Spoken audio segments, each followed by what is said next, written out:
I'm Rachel Horgan. Join me each episode as I sit down with a guest co-host covering the latest business stories in the Seattle area. We'll read the news so you don't have to. This is The Weekly.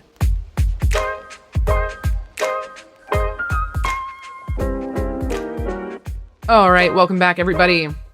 The world's on fire, so I have really been focused on going to Home Goods every day and redoing different parts of my house.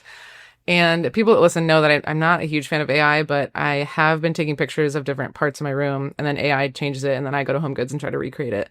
So am I hyperfixating to avoid my feelings and a lot of other things? Yeah, I am. So I'm loving it. It's partly because I'm back dating again, as some people know. And I don't know if you remember the beginnings of dating, Brea. It's been a while. Roller coaster. Okay.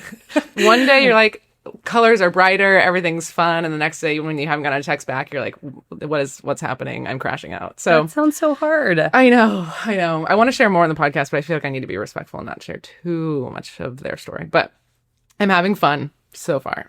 Well, that's good. It's got to add something to your life, or else it's not worth it, right? I took a long break. I took like a year off, and then now I'm back in dating. And just if people are listening and dating, like, I feel you, I see you. It's hard. So. Would you do a reality show? Like a dating reality show? Yeah, I probably would. Yes. I think I could see you be perfect. I mean, I want Love is Blind Seattle featuring Rachel.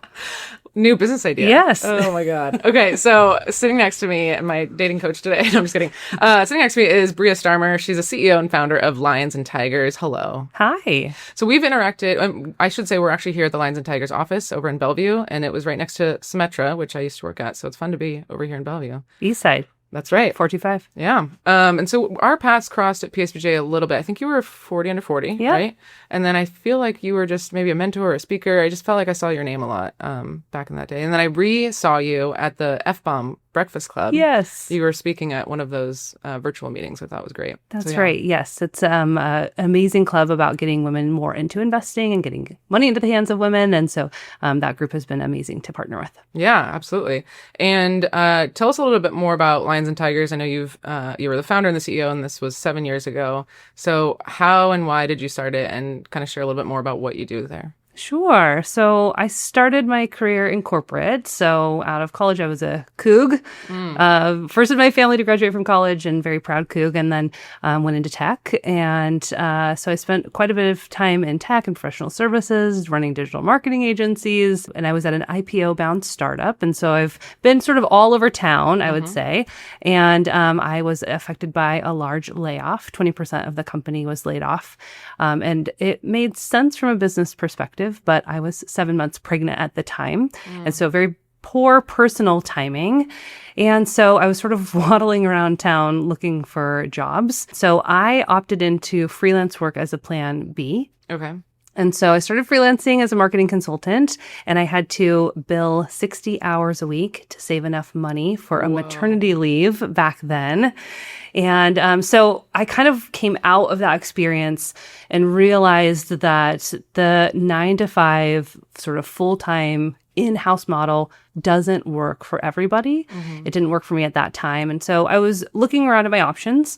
I thought, well, I could go all in at work and try to make it work. Although now I know more about the motherhood penalty, where we lose 4% of our pay for every kid that we have. And I now have 3.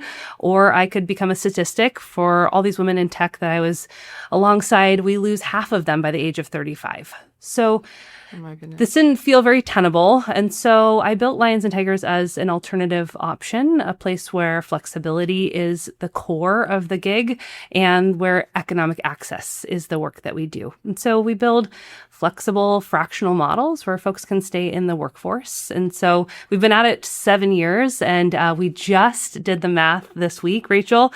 We have been able to offer $52 million worth of economic opportunity over the last 7 years to folks. So it's been pretty incredible run, and I'm really proud of the work that we've done. So, for example, a company like a Smartsheet or a Symetra, one of those bigger companies would reach out to you and say, like, hey, we need some part-time freelance help, and then you go and find some of those people. Is that kind of how That's right. that Yeah. We also build these teams. So it's not always just about placing an individual into a project. We also build blended teams. So that means that we come in alongside their employees and we build out very thoughtful models of who they might need among all sorts of different kinds of independent workers. But are you different than other staffing work because you're not placing full-time work, or do you also do that? We do that too. Okay. It just depends on the need. So sometimes it's a managed service agreement. Sometimes it's a really sprinty kind of thing. So we sort of blend together a lot of different models. I've run digital marketing agencies, staffing agencies. I've been a management consultant, and I've run two-sided marketplaces. So we basically took all of those models and put it under one house so that clients could get whatever they need as fast as possible. Yeah, very cool. Well, today's episode is going to be all about freelance life and contractor life and kind of how the workforce is changing with a lot of these layoffs and what that looks like.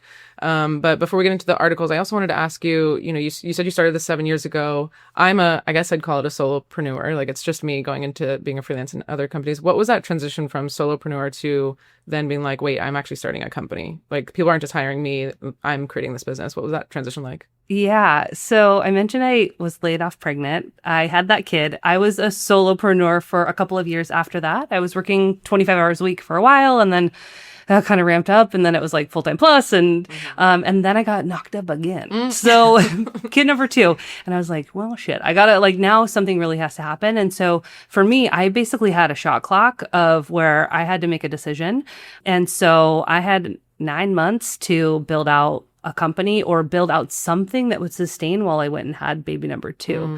And so I sort of oversold all of my contracts, and I brought in a team of 5 consultants by the time I went off and had a baby. And then 5 months postpartum, I sold $1 million contract to Microsoft with 12 consultants sitting on it. And then that was the kernel of Lions and Tigers that built enough stability for us to start building out a bigger brand. Yeah, I asked because I'm kind of in that in between right now. It's been about 2 years, and there's been clients that have been asking me for something that I'd probably need more of a team to do. And I'm like, do I want to do this? And I feel like the universe is kind of pushing me in that direction because it's been coming up. But yeah, it's definitely a shift from just yourself to leading a team. Yeah. Yes, it's been fabulous, but it's not for everyone, for sure. But if you feel pulled to that, it's been amazing. Yeah. Yeah.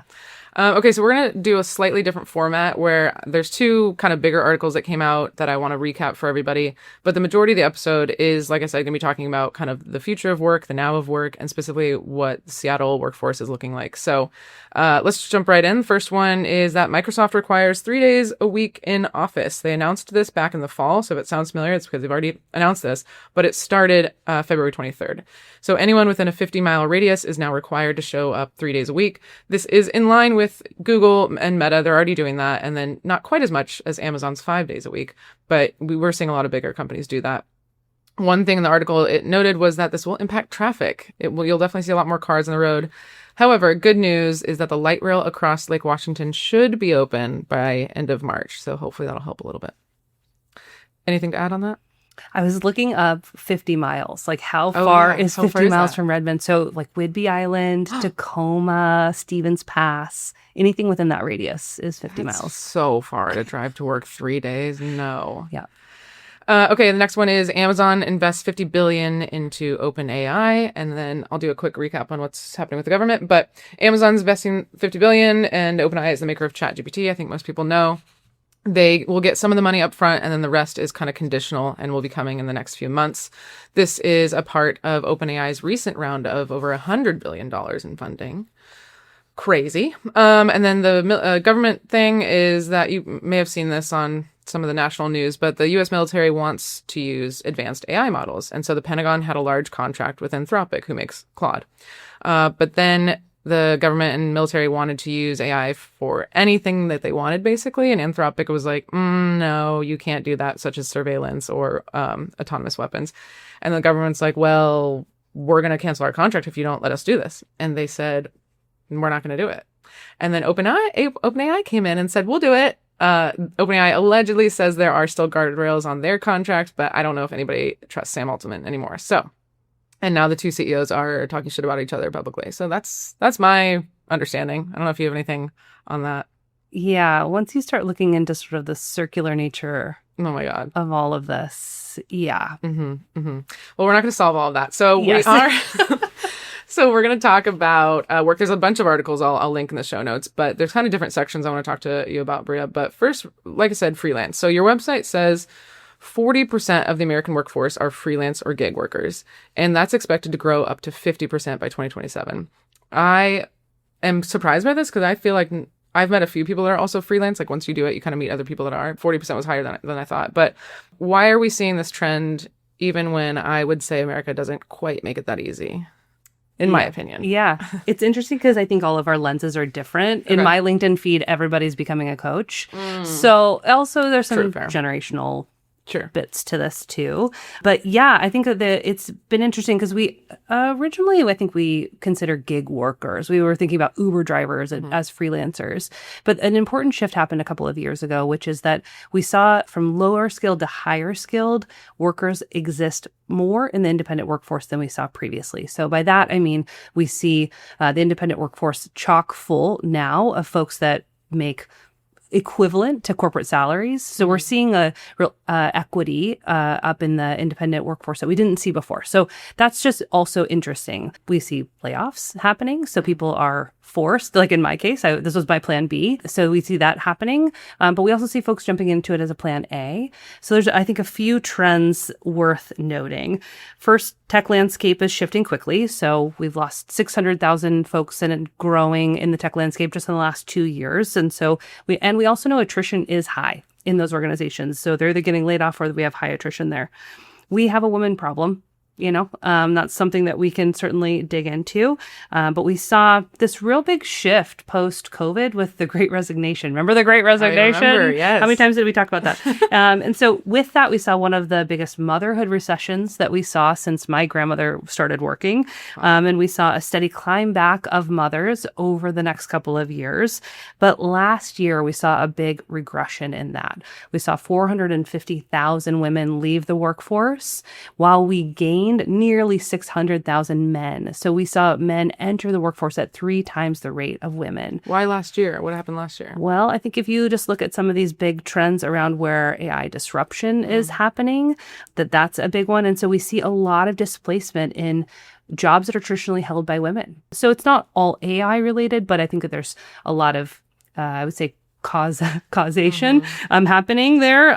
Well, and cost of living and stereotypically a lot of the times the woman in childcare and, that whole storyline. Yeah. Yeah, there's a lot more to that for sure. There's a lot of reasons and we can dig into some of the nuance there. But yes, so I would say there is a shift towards freelance and preference towards freelance of both workers, but also businesses.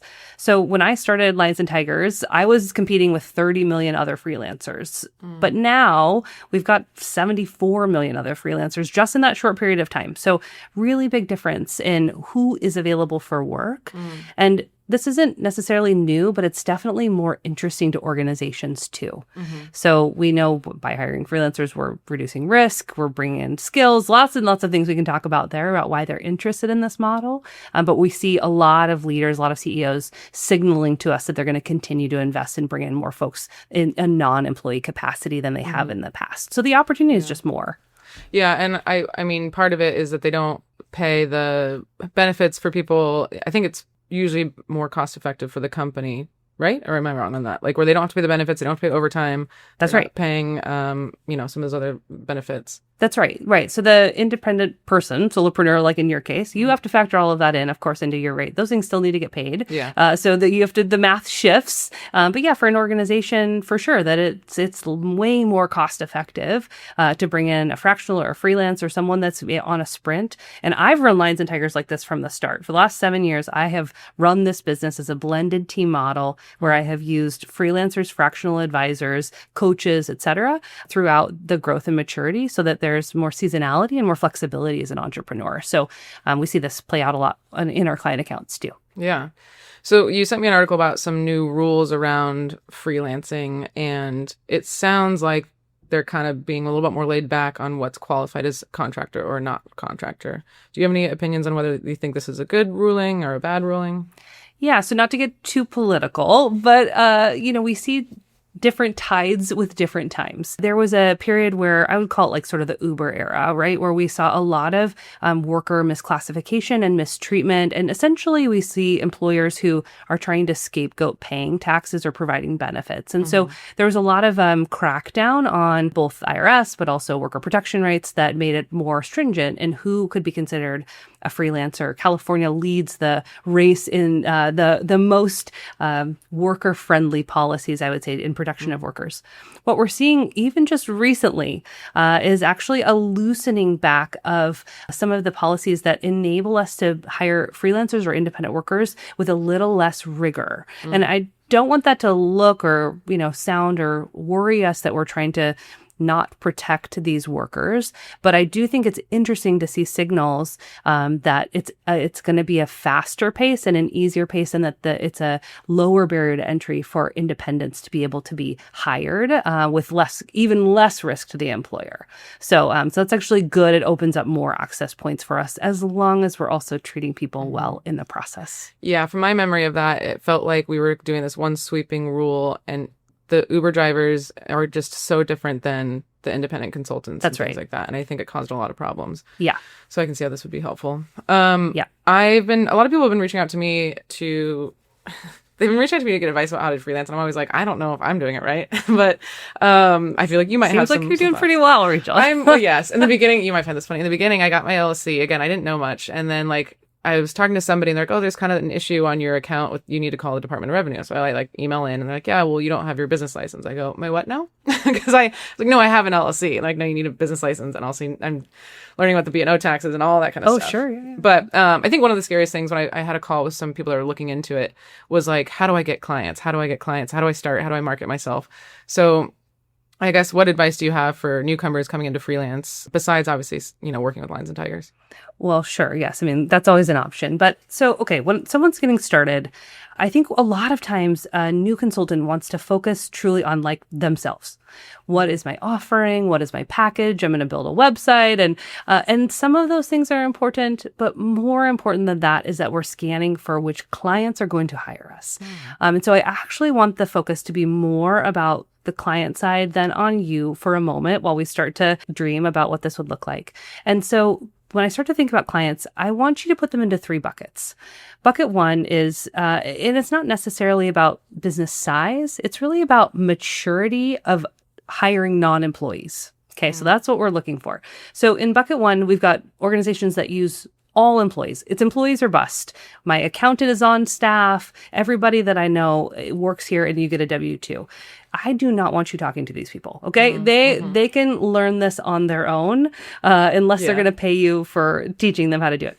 Category number 2 is situationally non-employee. Okay, so this is a group of, maybe we're looking at mid-market, startup, a company like Lions and Tigers. We're looking for signals where they hire some folks that are not employees. So maybe their CPA is outsourced. Perhaps they hire a facilitator for their offsite. Perhaps they have a maternity leave coverage program where they bring in a freelancer to cover when someone's out of office. We're looking for these signals where they're starting, or maybe they have a digital marketing agency is a great example. They've got some fluency in writing checks to people that are not their employees. Tons of opportunity that exists in that space. And then the third category where L&T plays a lot is in this sort of enterprise buyer, more strategic, thoughtful acquisition of non-employee talent. We see 29% of the workforce in that category is already non-employees. So they're just really fluent. There's a procurement organization or an HR organization that's used to bringing in vendors or suppliers. And so that's just a lot more nuanced. In that category, there's a huge spectrum of how you go into it. But I tell people, you can't just walk into Nike with your polished fractional offer because you can't transact the deal. You really need to think through how the dollars get from one to the other. And so I caution people from spending too much time focused on their own offering and really get deep into how the client can get a hold of you. Yeah, that's really good advice. I wouldn't have thought about that. Yeah. You mentioned some of the kind of the blended teams that you talk a lot about on your website and when you do your talks. So one of the arguments I think against it would be it takes too long to train people and onboard them and all that kind of stuff, and I don't want to have to do that every couple of months. What would you say to that? And also, how can companies be better at adapting to kind of more of this onboarding Yeah, so let's define blended team for a moment, because I think that's actually a little bit more of a new term. I think Lions and Tigers thinks about this a little ahead of market, if I'm being honest. So I think in the past, we might have thought of like, oh, I have a contingent worker or I have a vendor. Sure. And so it's like almost like a different class of worker.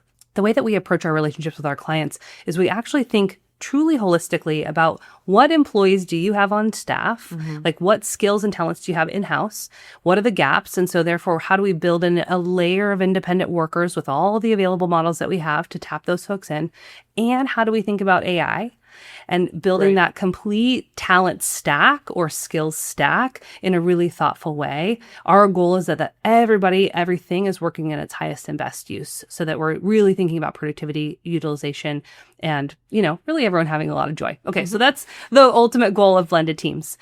I would say to the antagonist that's thinking about why this doesn't work, well, I can tell you very thoughtfully, because I've been doing this for many, many years, we can onboard a consultant in days or weeks. Like, this is a very fast process because you're already hiring someone that's skilled. So you're not having to teach them a skill. You only have to onboard them onto your brand and probably like where the Diet Coke is down the hall. Like, it's just very specific to the project at hand.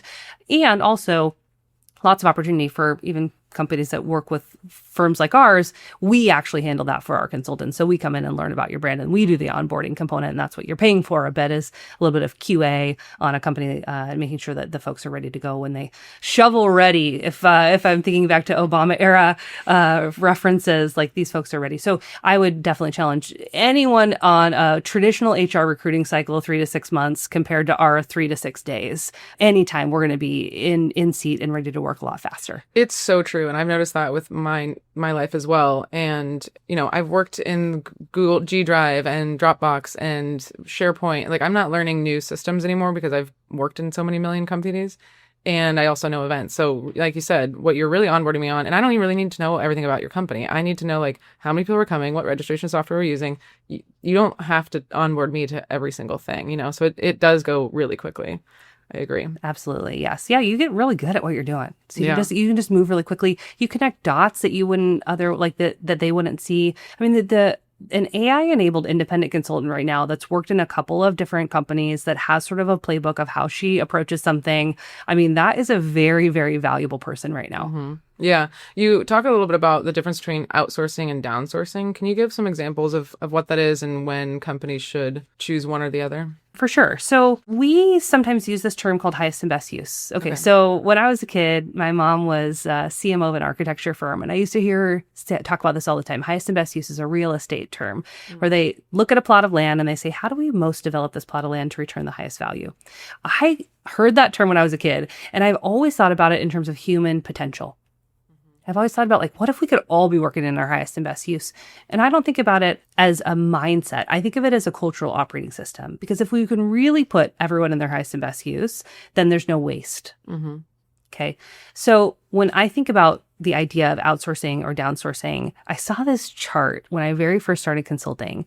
I saw this HBR article, and it showed this little chart, and it was like $10 an hour tasks, $100 an hour tasks, $1,000 an hour tasks, $10,000 an hour tasks. Okay. And it was truly transformative when I saw that, because I was like, dude, I just want to do all those $10,000 an hour tasks, and I want to give all the rest of that to somebody else. Mm-hmm. Because I knew that the more time I spent in that category, that was the work that only I could do. Mm-hmm. And so I'm very ruthless about what I say yes to, what I say no to, and what we downsource. And that's what we do when we look at an organization as well. What are the things that truly are owned either as IP or brand or security, and they must be held in-house? And what else can we leverage by outsourcing, downsourcing? And sometimes there's sort of a rate arbitrage where we get like a benefit of cost. And sometimes it's truly like speed or efficiency. So it depends on what our motivations are. But very practically, you can obviously downsource things that are more agentic or administrative. Yeah. But sometimes you're wanting to outsource something because there's a skill you don't have in-house. And that is something that you just don't want to hire. You just want to bring them in for a sprint, for example. Yeah.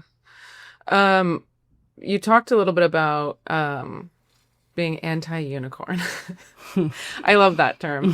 But people were like, oh, only Stephanie knows how to do this one thing. And that can be really good if you're Stephanie, because then you're staying at this company. But you've kind of talked about how it's not a great strategy for companies typically.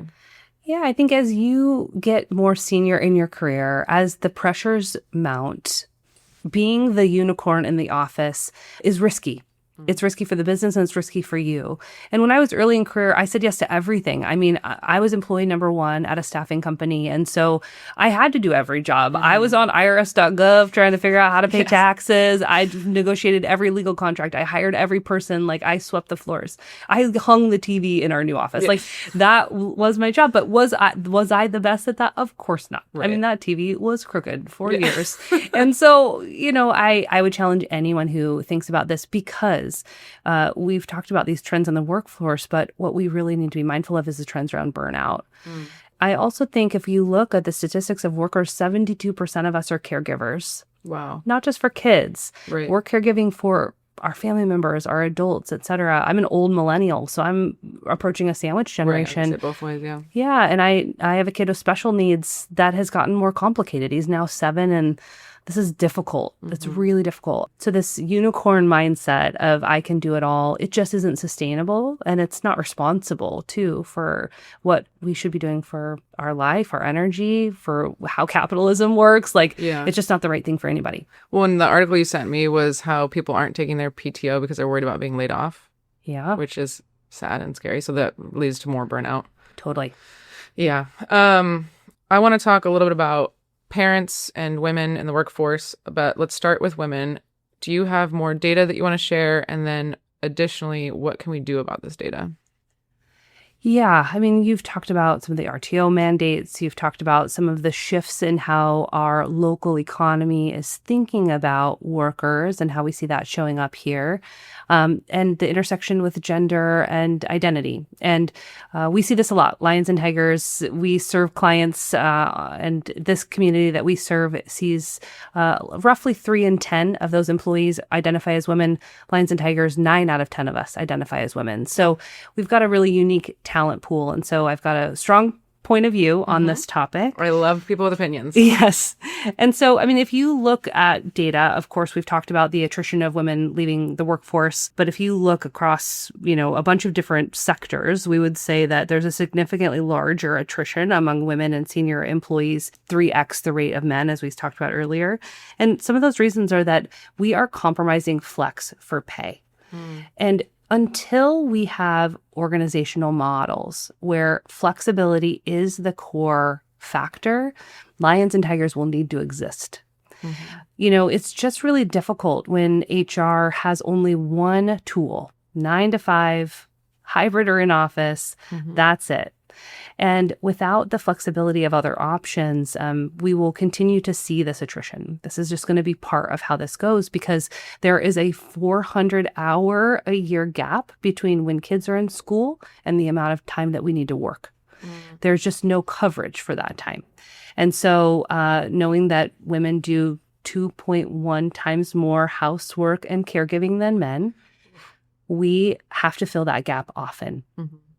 It is not the only way, but it is the path that we have most chosen in our society. I love creative options to that, because all of the work that I do and intend to do for the remainder of my working years will be about keeping folks in the workforce, and opening access paths is really an important way to do that. So as we think about some of these shifts that are not in our control, RTO is not in our control. Some of these policies are just not designed for the way that we work. And so we will continue to push and teach these different models that make access points more available. What have you seen, whether it's at Lions or Tigers or one of your clients, something creative that does allow for more flexibility? Yeah, I mean, there are job shares. We have a lot of folks that convert from full-time to contract and stay at the same company.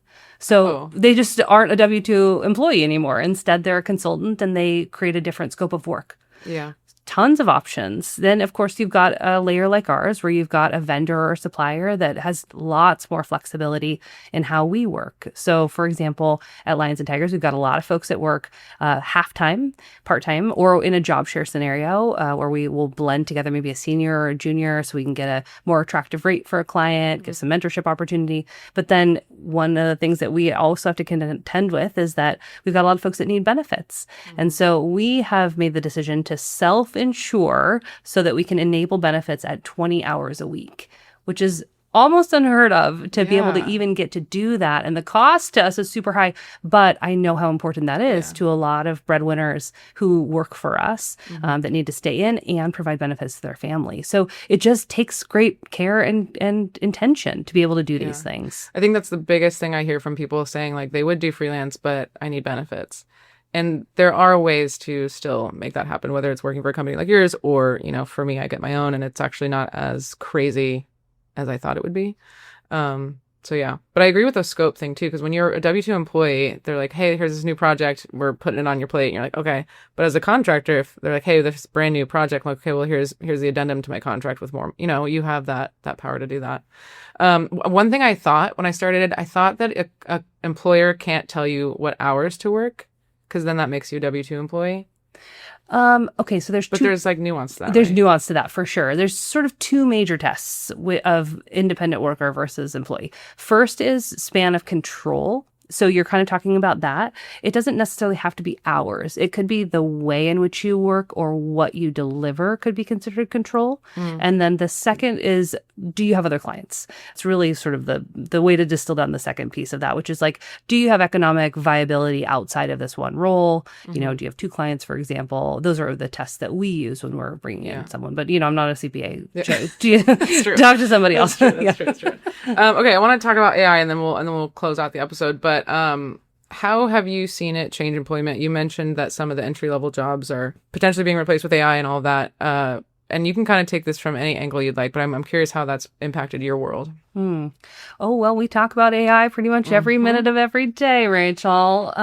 You know, I'm actually quite bullish. I mean, there's so many things on this topic that are terrifying, but I also have a huge amount of optimism and idealism when it comes to AI. If I would have had some of these tools 7 years ago when I was starting Lions and Tigers, I mean, the access is amazing. I mean, I barely graduated from a state school. Like, so just to get my hands on some of this, these tooling as an entrepreneur is amazing. So I love that. I love that we can skill up independent workers way faster. I also see how it's impacting our enterprise clients. We are spending a ton of time at Lions and Tigers coming alongside these enterprise brands who are rolling out AI to their employees. And we're doing a bunch of change management work to ensure that the adoption is full of delight and joy and not something that feels bad, that feels full of fear or feels dangerous. We want them to understand that these tools are meant to amplify their work. That's been a really bright spot in the portfolio of work I did not put on my dance card. See that coming, I didn't really plan for that as part of the portfolio of services that we offer, but it's been really wonderful to see the kind of creativity and joy that people have been using and building agents and sharing their best practices. It's a little like when I was back at Microsoft a long time ago, I remember when like Teams came out or like some of these other things came out and people were stoked about it. And some of those pieces have kept me really inspired. Yeah. Well, Brea, is there anything else that I didn't ask you that you want to make sure that the audience knows about freelance life, contractor life, blended teams, anything? I would encourage people to come at this with just a lot of energy. I challenge the idea of stability in what things have looked like in the past. We really don't have some of the same patterns we've had in the past. People often think my W-2 employment is more stable. And I want to challenge that assumption right now. Is it now with all these layoffs? Yes. I'm saying, like, listen, everything is a project. Yeah. Now everything is a project. I've been laid off several times, and I've conducted a few layoffs, but I've never lost a contract. Yeah. And so I think what you said earlier, Rachel, about having control and agency is something that I want for people. No one is locked in their rooms. Like, I want people to approach this as having options now that they didn't have before, and to see this as an abundant opportunity. And with the right tools and the right partners, it can be a really wonderful way to have a career that gets you what you need. I agree. Okay, our last question of the episode is, what are you stopping doing? What are you not doing anymore? Could be fun, silly, serious, personal, professional, but we're done doing it. We're done doing it. Okay. What am I not doing? Oh, Or you're trying to not do. I'm trying to not drink as much Diet Coke. Although You have one right now. Diet Coke. I've just been reading about how bad it is for you, but I can't I just do one a day and I can't kick this habit, Rachel. Even I'm not Catholic anymore, but we would not do it for Lent. And now here we are. So, so that's an easy one, but I don't know. I think I'm really trying to stay focused and not get distracted. And it's difficult right now. I mean, I saw someone say like AI is not going to come take your job's distraction will. And I thought that was a really important reminder because the world is on fire. I think that's how you started this whole thing. And so staying focused on the things that I can control has been. Go to Home Goods. Yeah, go to Home Goods. I think retail therapy. Get a rug. I'm just kidding. Yeah, I've got that credit card, so I'm getting the bonus points. Yes. Go into credit card debt. Okay, I'm just kidding. All right, we've gone off the rails. Thank you, Brea, so much for sitting down with me and for hosting here at Lions and Tigers. And for those interested, definitely check out her company, whether you need to hire people or you want to be somebody that's hired. And if you're thinking about doing freelance, this is your sign to go try it out. Try it out. All right, thank you. This has been The Weekly with production assistance from Nick Patry. If you liked what you heard, rate us and write a review on Apple Podcast or Spotify. We love listener feedback, so if you have any story suggestions, comments, or complaints, email us at info@theweeklyseattle.com. Make sure to check back next Sunday for the latest local business news. We'll see you next time.